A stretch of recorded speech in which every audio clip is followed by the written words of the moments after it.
News, ಇದು ನಿಮ್ಮ ಧ್ವನಿ. ನಮಸ್ಕಾರ. ಎಸ್ ನ್ಯೂಸ್ಗೆ ಸ್ವಾಗತ.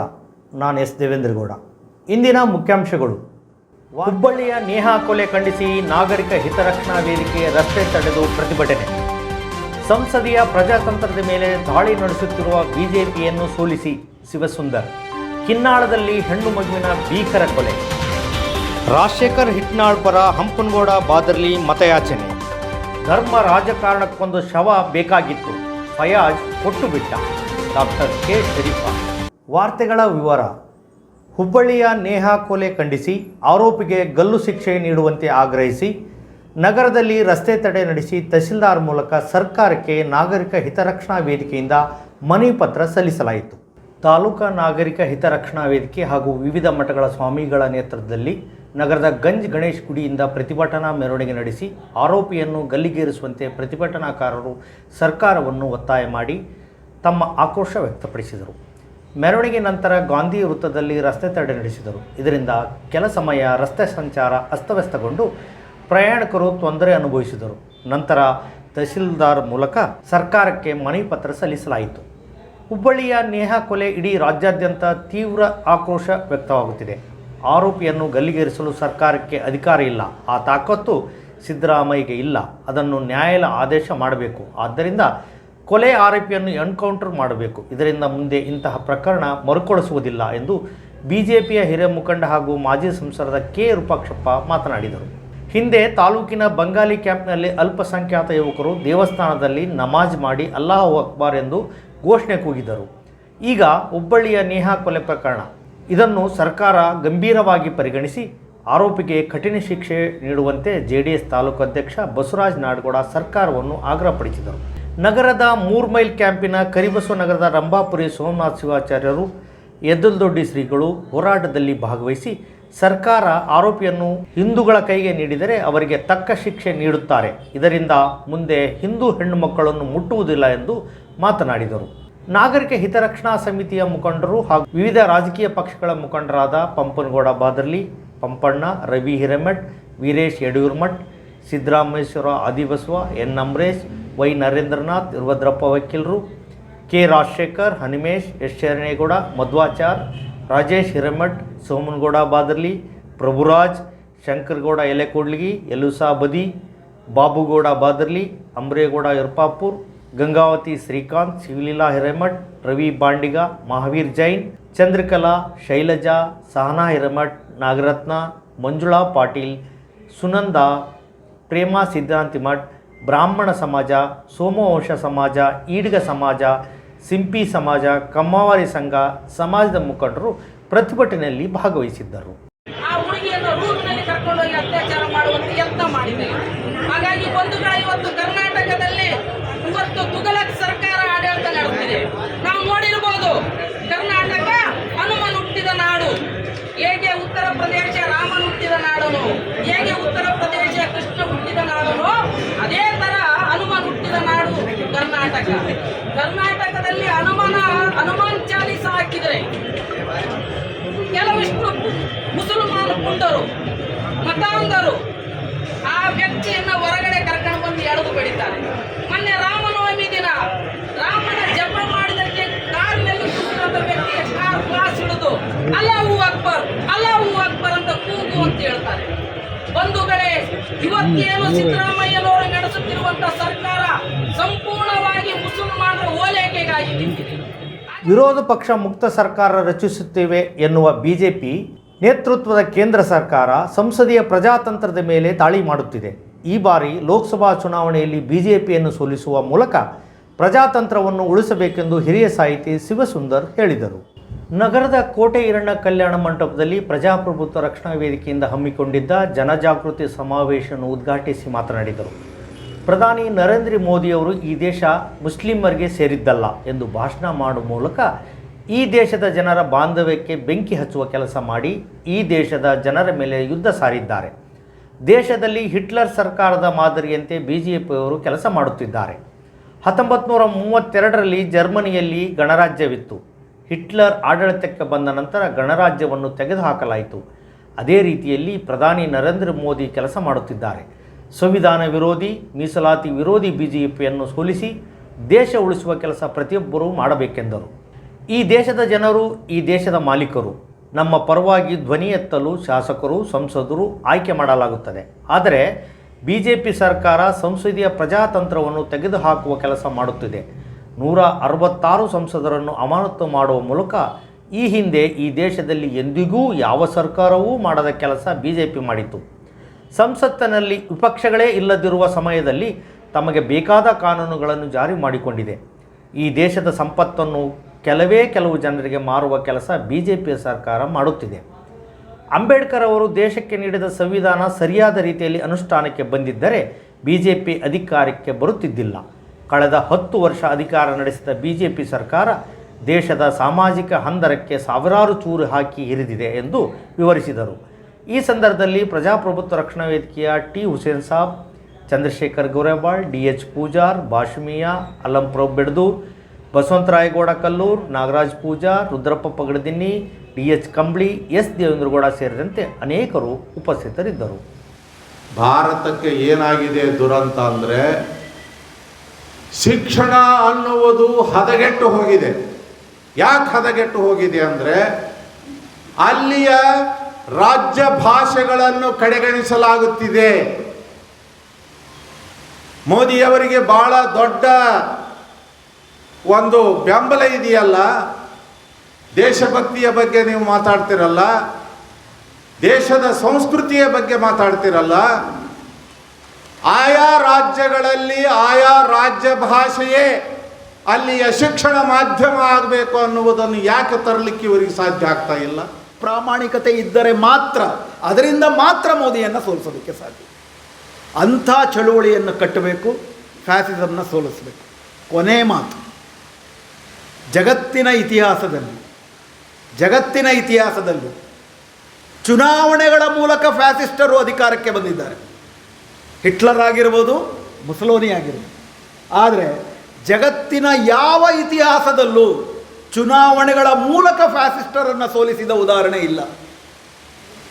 ಅದಕ್ಕೆ ಒಂದು ಸಮರವೇ ಆಗಬೇಕು, ಜನಸಮರವೇ ಆಗಬೇಕು.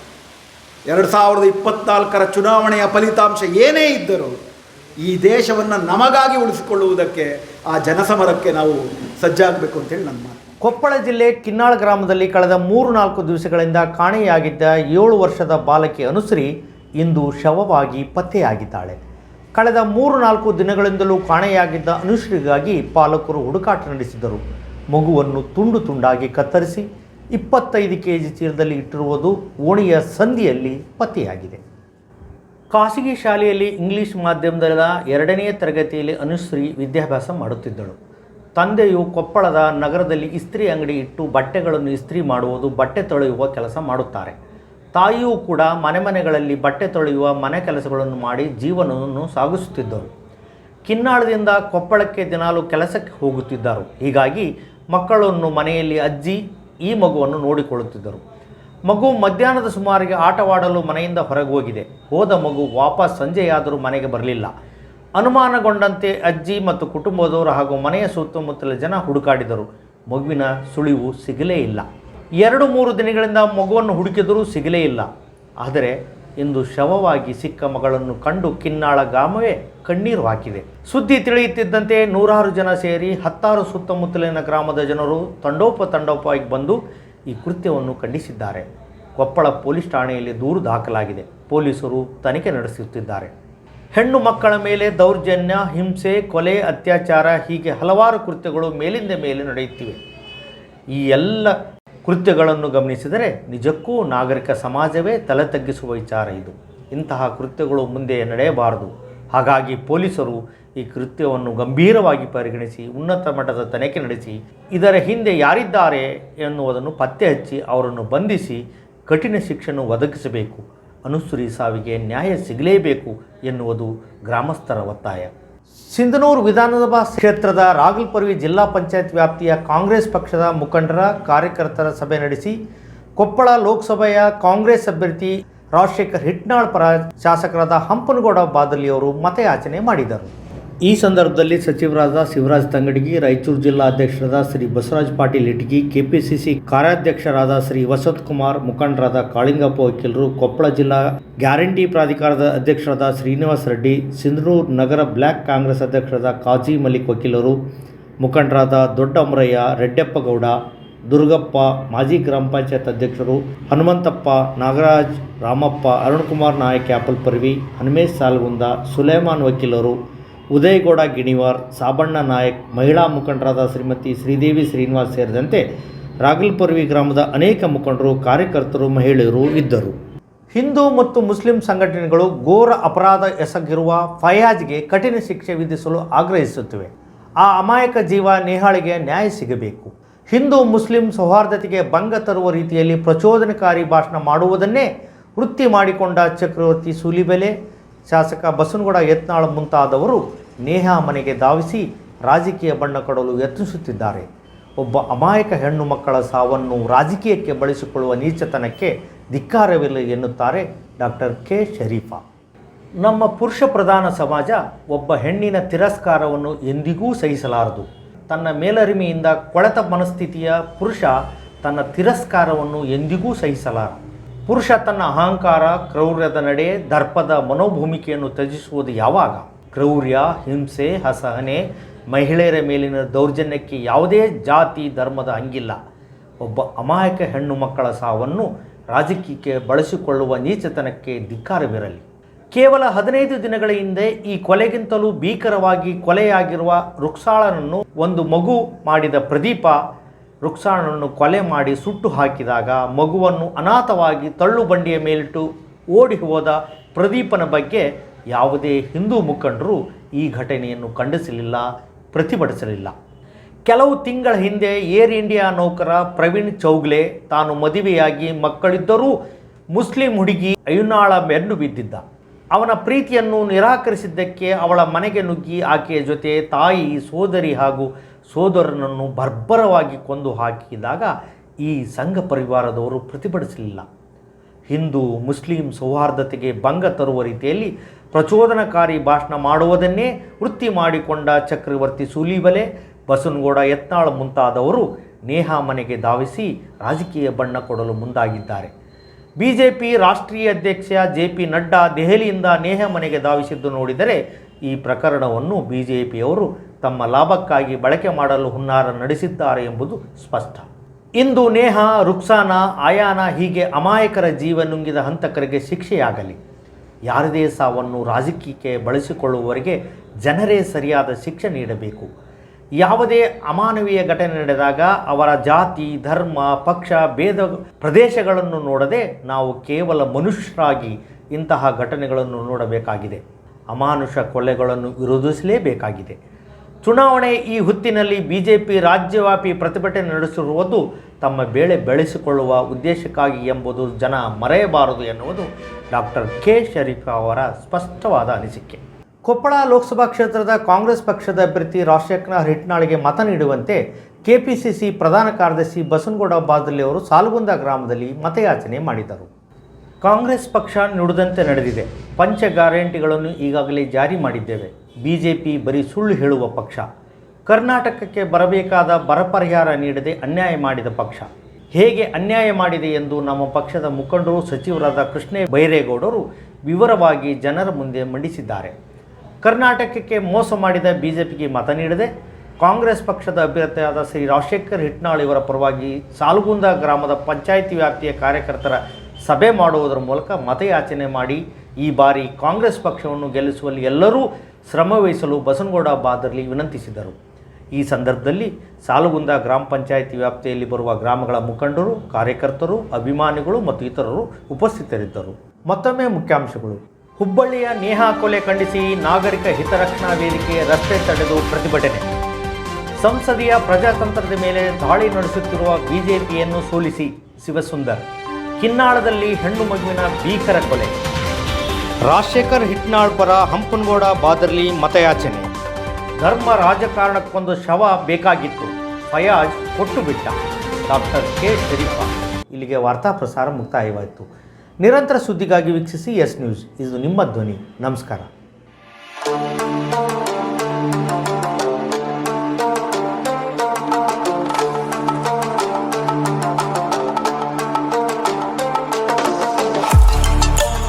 ಕೇಂದ್ರ ಮತ್ತು ರಾಜ್ಯ ಸರ್ಕಾರದಿಂದ ಮಾನ್ಯತೆ ಪಡೆದ ಸಂಸ್ಥೆ sunrise group of institute Sindhanur.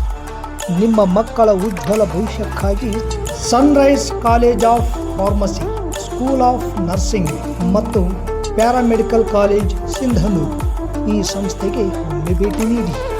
ಈ ಸಂಸ್ಥೆಯಲ್ಲಿರುವ ಕೋರ್ಸ್ಗಳು ಬಿ ಫಾರ್ಮಸಿ ವಿದ್ ಅರ್ಹತೆ PUC ಮತ್ತು ಸೈನ್ಸ್ ಪಾಸ್ ಅವಧಿ 2 ವರ್ಷ, ನರ್ಸಿಂಗ್ GNM PUC ಕಲಾ ವಿಜ್ಞಾನ ವಾಣಿಜ್ಯ ಪಾಸ್ ಅವಧಿ 3 ವರ್ಷ, ಪ್ಯಾರಾಮೆಡಿಕಲ್ DMLT ಮತ್ತು DHI ವಿದ್ಯಾರ್ಹತೆ SSLC ಅಥವಾ PUC ವಿಜ್ಞಾನ ಅವಧಿ 3 ವರ್ಷ.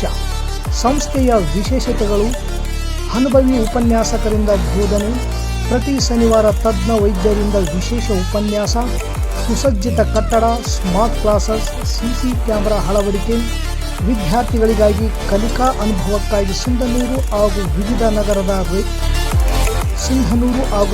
ನಗರದ ವೈದ್ಯರಿಂದ ಉಚಿತ ಆರೋಗ್ಯ ತಪಾಸಣಾ ಶಿಬಿರದ ಮೂಲಕ ವಿದ್ಯಾರ್ಥಿಗಳಿಗೆ ವಿಶೇಷ ಕಲಿಕಾ ಅನುಭವ. ಪ್ರವೇಶಕ್ಕಾಗಿ ಹಿಂದೆ ಭೇಟಿ ನೀಡಿ. ಇರ್ಫಾನ್ ಕೆ ಅಧ್ಯಕ್ಷರು, Sunrise group of institute, Renuka Yellamma ದೇವಸ್ಥಾನದ ಹತ್ತಿರ, ವಾಸವಿ ಗುಡಿ ಎದುರುಗಡೆ, ರಾಯಚೂರು ರಸ್ತೆ, ಸಿಂಧನೂರು. Pin number 514728. ದೂರವಾಣಿ ಸಂಖ್ಯೆ 8191435385 9036731385. ಹಿಂದೆ ಭೇಟಿ ನೀಡಿ. ನಿಮ್ಮ ಮಕ್ಕಳ ಉಜ್ವಲ ಭವಿಷ್ಯಕ್ಕಾಗಿ ಕೇಂದ್ರ ಮತ್ತು ರಾಜ್ಯ ಸರ್ಕಾರದಿಂದ ಮಾನ್ಯತೆ ಪಡೆದ ಸಂಸ್ಥೆ sunrise group of institute Sindhanur.